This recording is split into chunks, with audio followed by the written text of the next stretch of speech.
అందరికీ నమస్కారం.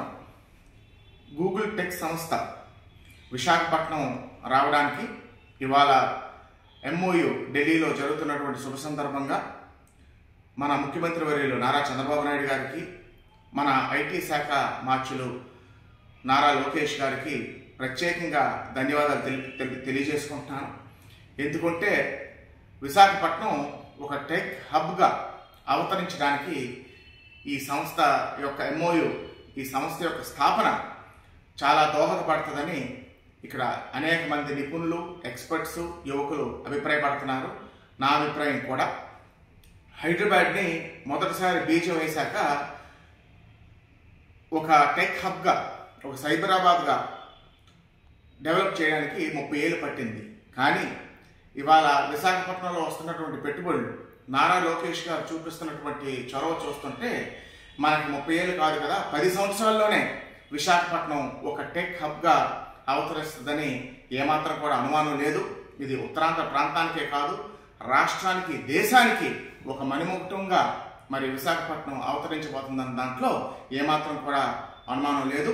ఈ కూటమి ప్రభుత్వం మీద ఉన్న ఒక కార్యదక్షత వల్ల, ఈ కూటమి ప్రభుత్వం మీద ప్రపంచవ్యాప్తంగా కంపెనీస్ ఉన్నటువంటి నమ్మకం వల్ల ఇది సాధ్యమైంది. ప్రత్యేకించి చంద్రబాబు నాయుడు గారి యొక్క దక్షతకి మరి ఇది నిదర్శనమని మీకు అందరికీ కూడా తెలియజేసుకుంటూ, నారా లోకేష్ గారికి ముఖ్యంగా ప్రత్యేకమైనటువంటి ధన్యవాదాలు తెలియజేసుకుంటున్నాను.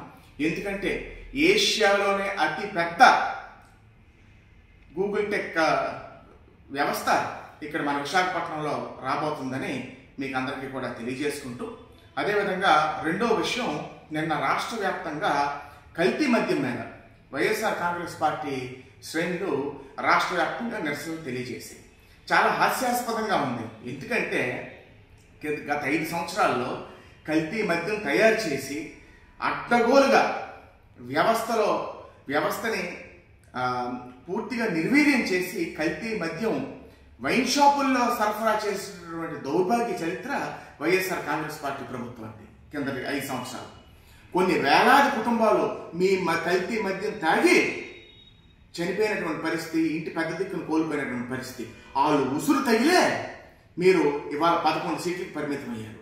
మీరు కల్తీ మద్యం మీద మరి ధర్నాలు చేయడం, రాస్తారోకోలు చేయడం, నిరసన తెలపడం అంటే దెయ్యాలు వేదాలు వర్ణించినట్లుగా ఉన్నాయి. ప్రజలు ఏమాత్రం కూడా మీరు గత 5 సంవత్సరాల్లో మద్యం విషయంలో ఉన్నప్పుడు ఇతర ఏ విషయంలో ఉండేవండి, మీరు చేసినటువంటి అరాచకాన్ని, మీరు అందించినటువంటి దౌర్భాగ్య పరిపాలనని ఈ రాష్ట్ర ప్రజలు ఎప్పుడు కూడా మర్చిపోరన్న విషయం మీరు గ్రహించాలి.